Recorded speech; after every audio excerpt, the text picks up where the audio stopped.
ঢাবির ছাত্র শিক্ষকদের ঐক্যবদ্ধ থাকার আহ্বান জানিয়েছেন তারেক রহমান। সচিবালয়, এনবিআর কিংবা পোর্টেও বিপ্লব হবে বলে মনে করেন হান্নান মাসুদ। আজহারের খালাসের পর জামায়াত আমিরের স্ট্যাটাস। ষড়যন্ত্র রুখতে ঐক্যবদ্ধ থাকার আহ্বান জানিয়েছেন তারেক রহমান। এতক্ষণ শুনছিলেন সংবাদ শিরোনাম, এবারে বিস্তারিত। দর্শক, আপনি যদি আমাদের চ্যানেলে নতুন হয়ে থাকেন তাহলে আমাদের চ্যানেলটি সাবস্ক্রাইব করে কমেন্ট করে জানিয়ে দিন আপনি কোন জেলা থেকে আমাদের সংবাদ শুনছেন। সচিবালয়, জাতীয় রাজস্ব বোর্ড ও চট্টগ্রাম বন্দরের চলমান আন্দোলনকে ইঙ্গিত করে কড়া হুঁশিয়ারি দিয়েছেন এনসিপির জ্যেষ্ঠ যুগ্ম মুখ্য সমন্বয়ক আব্দুল হান্নান মাসুদ। তিনি বলেছেন, আজ সচিবালয়, এনবিআর কিংবা পোর্টে যারা স্ট্রাইক করেছেন তাদের বলছি বিপ্লব ওখানেও হবে। সোমবার বিকেলে সামাজিক যোগাযোগ মাধ্যমে ফেসবুকের নিজের ভেরিফাইড অ্যাকাউন্টে এক পোস্টে এই হুঁশিয়ারি দেন হান্নান মাসুদ। আন্দোলনকারীদের উদ্দেশ্যে তিনি আরও লিখেছে, আপনারা দুর্নীতি আর লুটপাটের স্বাধীনতা চাচ্ছেন, কিন্তু 24 পরবর্তী সময়ে এটা আর পাবেন না। হাসিনার পুরো শাসন আমলের প্রতিটি গুম, খুন, দুর্নীতি, অর্থ পাচার সব কিছুর সহযোগী আপনারা। ভাববেন না পার পেয়ে গেছেন। পুনশ্চ বলছি, পার পাওয়ার কোনো সুযোগ নেই।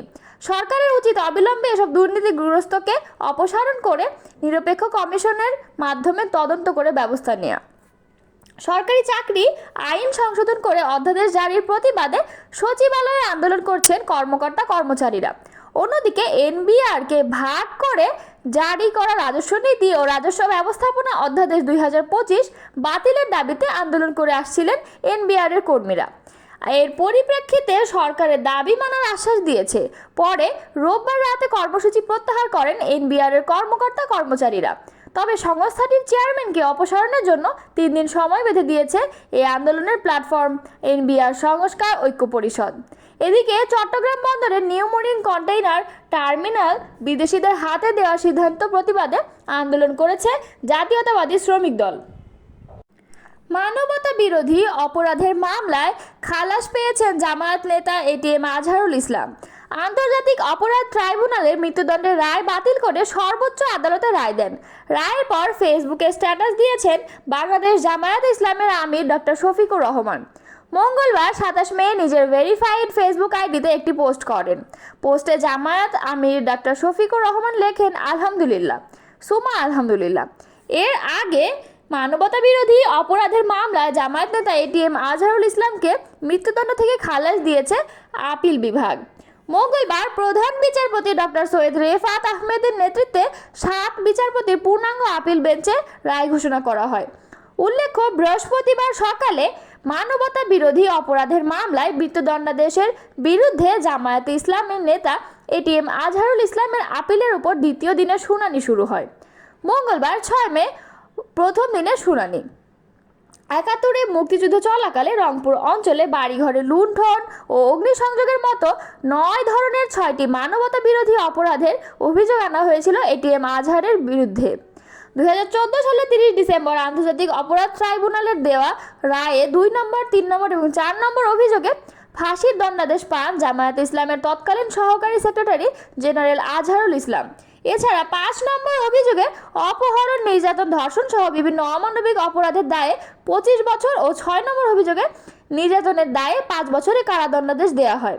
ট্রাইব্যুনালের রায়ের বিরুদ্ধে আপিলের শুনানির পরে 2019 সালের 31 অক্টোবর মৃত্যুদণ্ড বহাল রেখে ঘোষণা করেন তৎকালীন প্রধান বিচারপতি সৈয়দ মাহমুদ হোসেনের নেতৃত্বাধীনে 4 বিচারপতির আপিল বেঞ্চ। 2020 সালের 15 মার্চ আপিল বিভাগের রায়ের পূর্ণাঙ্গ অনুলিপি প্রকাশিত হয়। ওই রায়ের রিভিউ চেয়ে 2020 সালের 19 জুলাই আপিল বিভাগের সংশ্লিষ্ট আবেদন করেছিলেন এটিএম আজহারুল ইসলাম। ওই পুনর্বিবেচনায় আবেদনের শুনানি শেষে 26 ফেব্রুয়ারি প্রধান বিচারপতি সৈয়দ রেফাত আহমেদের নেতৃত্বাধীন আপিল বিভাগ মানবতা বিরোধী অপরাধ মামলায় মৃত্যুদণ্ডের রায়ের বিরুদ্ধে এটিএম আজহারুল ইসলামকে আপিলের অনুমতি দেন। এরপর তিনি আপিল করেন। অভ্যুত্থানের মাধ্যমে আওয়ামী লীগের পতনের পরও দেশে ষড়যন্ত্র চলছে অভিযোগ করে তারেক রহমান দেশ ও জাতির প্রয়োজনে সবাইকে ঐক্যবদ্ধ থাকার আহ্বান জানিয়েছেন। সোমবার রাতে গুলশানে বিএনপি চেয়ারপারসনের কার্যালয়ে ঢাকা বিশ্ববিদ্যালয়ের জাতীয়তাবাদী মতাদর্শ শিক্ষকদের সংগঠন সাদা দলের নেতাদের সঙ্গে মত বিনিময় সভায় বক্তব্য রাখছিলেন বিএনপির ভারপ্রাপ্ত চেয়ারম্যান। সভায় ঢাকা বিশ্ববিদ্যালয়ের সাদা দলের আহ্বায়ক অধ্যাপক মোরশেদ হাসান খানের নেতৃত্বে প্রায় 1.5 শতাধিক শিক্ষকের একটি দল উপস্থিত ছিলেন। তারেক রহমান বলেন, জুলাই অভ্যুত্থানে ঢাকা বিশ্ববিদ্যালয়ের ক্যাম্পাস থেকেই আন্দোলনের স্ফুলিঙ্গ ছড়িয়ে পড়েছিল, যে কারণে সবার ঐক্যবদ্ধ আন্দোলনের মাধ্যমে বাংলাদেশ ফ্যাসিবাদ মুক্ত হয়েছে। তবে দেশ নিয়ে এখনও ষড়যন্ত্র চলছে। দেশে এখনও গণতন্ত্র ও ভোটাধিকার পুনঃপ্রতিষ্ঠিত হয়নি। তিনি বলেন, ঢাকা বিশ্ববিদ্যালয় বাংলাদেশের গণতান্ত্রিক সব আন্দোলনের সূতিকাগার। অতীতে দেশের সব গণতান্ত্রিক আন্দোলনে ঢাবি শিক্ষক শিক্ষার্থীদের অবদান অনস্বীকার্য ও অবিস্মরণীয়। বৈঠকে উপস্থিত একাধিক শিক্ষক বলেন, দেশের সাম্প্রতিক নানা পরিস্থিতি নিয়ে খোলামেলা আলোচনা করে সাদা দলের শিক্ষকরা তারা ঢাকা বিশ্ববিদ্যালয় ক্যাম্পাসে ক্ষমতাচ্যুত শেখ হাসিনা সরকারের দুঃশাসনের চিত্র তুলে ধরেন এবং বিরোধী দলের শিক্ষক ও শিক্ষার্থীরা যে হয়রানির শিকার হয়েছেন সেগুলো বর্ণনা দেন। এছাড়া ভিন্ন মত দমনে আওয়ামী লীগ সমর্থিত ঢাবি প্রশাসন কিভাবে নিপীড়ন চালিয়েছে সেই বিবরণ তুলে ধরেন শিক্ষক নেতারা। অভ্যুত্থানের মাধ্যমে আওয়ামী লীগের পতনের পরও দেশে ষড়যন্ত্র চলছে অভিযোগ করে তারেক রহমান দেশ ও জাতির প্রয়োজনে সবাইকে ঐক্যবদ্ধ থাকার আহ্বান জানিয়েছেন।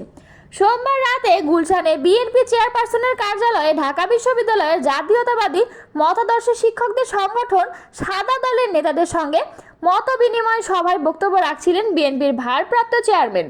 সভায় ঢাকা বিশ্ববিদ্যালয়ের সাদা দলের আহ্বায়ক অধ্যাপক মোরশেদ হাসান খানের নেতৃত্বে প্রায় 1.5 শতাধিক শিক্ষকের একটি দল উপস্থিত ছিলেন। তারেক রহমান বলেন, জুলাই অভ্যুত্থানে ঢাকা বিশ্ববিদ্যালয়ের ক্যাম্পাস থেকেই আন্দোলনের স্ফুলিঙ্গ ছড়িয়ে পড়েছিল, যে কারণে সবার ঐক্যবদ্ধ আন্দোলনের মাধ্যমে বাংলাদেশ ফ্যাসিবাদ মুক্ত হয়েছে। তবে দেশ নিয়ে এখনও ষড়যন্ত্র চলছে। দেশে এখনও গণতন্ত্র ও ভোটাধিকার পুনঃপ্রতিষ্ঠিত হয়নি। তিনি বলেন, ঢাকা বিশ্ববিদ্যালয় বাংলাদেশের গণতান্ত্রিক সব আন্দোলনের সূতিকাগার। অতীতে দেশের সব গণতান্ত্রিক আন্দোলনে ঢাবি শিক্ষক শিক্ষার্থীদের অবদান অনস্বীকার্য ও অবিস্মরণীয়। বৈঠকে উপস্থিত একাধিক শিক্ষক বলেন, দেশের সাম্প্রতিক নানা পরিস্থিতি নিয়ে খোলামেলা আলোচনা করে সাদা দলের শিক্ষকরা তারা ঢাকা বিশ্ববিদ্যালয় ক্যাম্পাসে ক্ষমতাচ্যুত শেখ হাসিনা সরকারের দুঃশাসনের চিত্র তুলে ধরেন এবং বিরোধী দলের শিক্ষক ও শিক্ষার্থীরা যে হয়রানির শিকার হয়েছেন সেগুলো বর্ণনা দেন। এছাড়া ভিন্ন মত দমনে আওয়ামী লীগ সমর্থিত ঢাবি প্রশাসন কিভাবে নিপীড়ন চালিয়েছে সেই বিবরণ তুলে ধরেন শিক্ষক নেতারা।